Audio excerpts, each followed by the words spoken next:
Comment répondre aux coranistes? C'est très simple. Les coranistes sont des gens qui sont incohérents dans leur démarche et qui ne sont pas honnêtes dans leur démarche. Les coranistes n'ont pas une honnêteté scientifique dans la démarche qu'ils empruntent. Tout simplement parce que un coraniste, tout d'abord, fait face au premier problème qui est le détail des règles jurisprudentielles de la religion.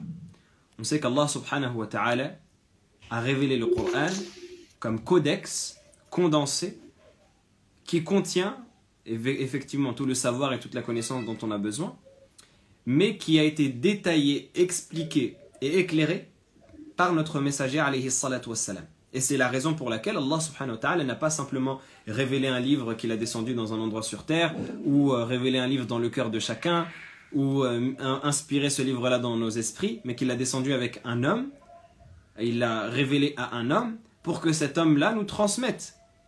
Et c'est pour cela qu'Allah subhanahu wa ta'ala lui dit « Ya ayyuhal ar-rasoul, balligh ma unzila ilayka min rabbik, wa illam taf'al fama ballaghta risalatih, wallahu ya'simuka minan nas » toi, messager, transmets ce qui t'a été révélé de ton Seigneur, et si tu ne transmets pas, tu n'auras pas accompli ton devoir envers les messages qu'Allah subhanahu wa ta'ala t'a confiés, et Allah te protégera des gens. Donc, le prophète sallallahu alayhi wa sallam nous a enseigné le Coran pour justement nous enseigner le détail de la législation, le détail des prescriptions religieuses qui sont condensées dans ce codex du Coran. Donc, la première question que l'on pose aux coranistes, c'est comment connaissez-vous le détail de votre religion? Comment connaissez-vous les prescriptions religieuses? Comment connaissez-vous le nombre d'unités qu'il y a dans Dhuhr, le nombre d'unités qu'il y a dans l'Asr, le nombre de prières qu'il y a de manière journalière, même s'il y a des indications à ce niveau-là dans le Coran, il n'y a jamais le chiffre 5 par exemple qui est stipulé. On a par exemple les versets où Allah subhanahu wa ta'ala dit « Aqim as-salata tarafay an-nahari wa zulafan min al-layl » accomplir la prière aux extrémités du jour et à des heures de la nuit. Mais où est-ce que salat al-subh, salat al-dhuhr, salat al-asr, salat al-maghrib, salat al-isha, stipulé comme cela. On a également des versets qui mentionnent salat al-fajr, le Qur'an al-fajr, inna Qur'an al-fajr kana mashhouda, le Qur'an du fajr, dans la vie de ceux qui disent que ça désigne la prière du fajr. Mais où est-ce qu'elles sont les prescriptions? Où est-ce qu'elles sont les unités à voix haute, les unités à voix basse, les règles de l'oubli dans la prière, comment rattraper son oubli, comment corriger son oubli? Ça, c'est la première des choses. Donc évidemment, après le jeûne, après le hajj, après ceci, cela. Certains essaient de sortir de ce problème en disant nous, on adore Allah subhanahu wa ta'ala, comme c'est mentionné, en faisant simplement des prosternations. Parce qu'Allah subhanahu wa ta'ala dit Ya ayyuhalladhina amanu rka'u wasjudu wa'budu rabbakum, vous qui avez cru, inclinez-vous, prosternez-vous, adorez votre Seigneur. Donc simplement, à certaines heures du jour et à certaines heures de la nuit, on fait des inclinaisons, des prosternations. Quelles heures du jour, quelles heures de la nuit, on ne sait pas, mais c'est pas grave. La alayna.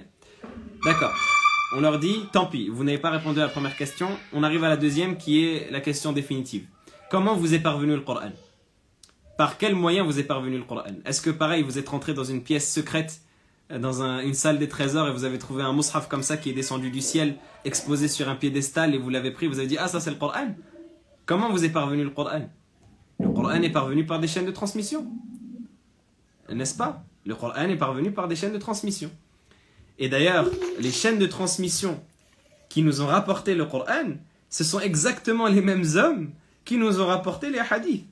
Vous avez par exemple, un exemple qu'on cite souvent, le hadith qui est rapporté par Al-Bukhari, de Abu Abdurrahman al-Sulami, qui rapporte de Uthman ibn Affan, qui rapporte du prophète sallallahu alayhi wa sallam qu'il a dit khayrukum man ta'allama al-Qur'ana wa 'allama. Le meilleur d'entre vous est celui qui a appris le Coran et l'a enseigné. Ce hadith, c'est un hadith. Il a été transmis par le prophète sallallahu alayhi wa sallam à Uthman, qui l'a transmis à Abu Abdurrahman al-Sulami, qui l'a transmis ensuite à la chaîne de transmission qui est arrivée jusqu'à Al-Bukhari et qui est consignée jusqu'à maintenant dans les livres. Très bien. On regarde les hommes de cette chaîne de transmission et on compare avec les hommes de la chaîne de transmission de Hafs, la lecture qui est actuellement, on peut dire, la plus répandue dans le monde. L'imam Hafs rapporte sa lecture selon Asim ibn Abi Nujoud, qui rapporte sa lecture selon Abu Abdurrahman al-Sulami, qui rapporte sa lecture selon Uthman ibn Affan, qui rapporte sa lecture selon le prophète sallallahu alayhi wa sallam. Donc la lecture de Hafs, c'est une lecture qui a quasiment la même chaîne de transmission que le hadith dans le Bukhari. Et donc pourquoi est-ce que vous acceptez la chaîne de transmission qui transmet le Coran et vous n'acceptez pas la chaîne de transmission qui transmet le hadith?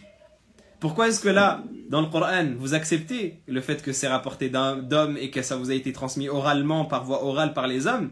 Et dans le hadith, vous dites oui, mais le Bukhari, il est né en 256 et 256 de l'Hégire, il y a 200 ans entre lui et le prophète, et qui nous dit que c'est pas lui qui a écrit les hadiths, et ceci, cela, en ignorant totalement, par malhonnêteté intellectuelle bien évidemment, que la voie de transmission de la science, ça n'a jamais été l'écrit. Parce que beaucoup de gens disent, où sont les manuscrits des hadiths du prophète sallallahu alayhi wa sallam? Sur quoi le Bukhari s'est basé pour écrire son livre? Et il a inventé des hadiths. Mais ces gens-là ne savent pas que la science, jusqu'au 1er siècle de l'Hégire, ne s'est pas transmise par voie écrite. Même le Coran, il ne s'est mis par écrit officiellement qu'à l'époque d'Abu Bakr. Et encore, c'était un seul mushaf pour tout le monde musulman. Ce système des masahif, c'est-à-dire des livres de Coran, n'a été répandu et démocratisé qu'à l'époque de Uthman, le 3e calife. Et encore, Uthman a écrit certaines copies qu'il a envoyées dans certains pays. C'est-à-dire que pour tout un pays, il y avait une seule copie de Coran. Et après cela, ça s'est démocratisé, ça s'est multiplié. Et donc de la même manière, les hadiths se sont transmis de voie orale. La science se transmettait par voie orale. Les Arabes ont toujours transmis leur poésie, leurs histoires, leurs anecdotes, les épisodes de leur vie par voie orale. Ça a toujours été le système de transmission chez les Arabes.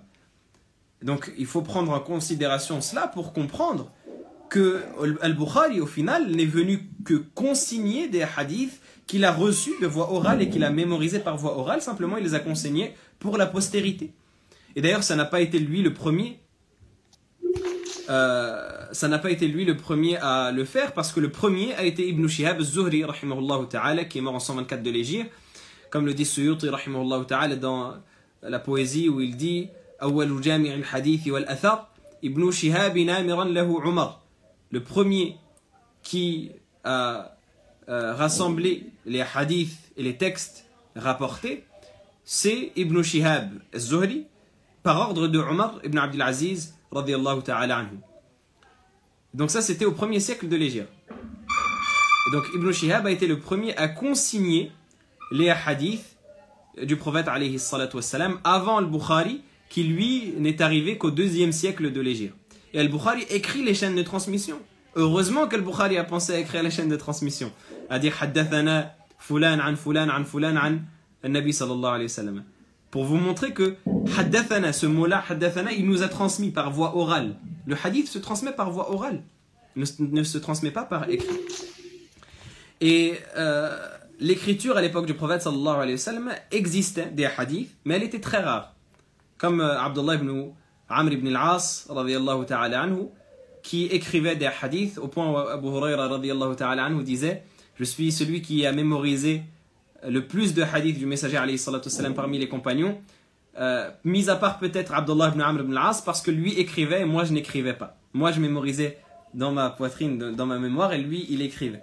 Abdullah ibn Amr ibn al-As écrivait les hadiths du prophète sallallahu alayhi wa sallam, et comme le prophète alayhi salatu wassalam également a demandé aux compagnons d'écrire à Abu Shah, qui a demandé à mettre par écrit le sermon d'adieu que le prophète sallallahu alayhi wa sallam a fait par peur de l'oublier. Donc voilà en assez résumé ce qu'on peut répondre à ces personnes-là. Et bien évidemment le débat est à éviter, mais au cas où si on tombe face à cette personne-là.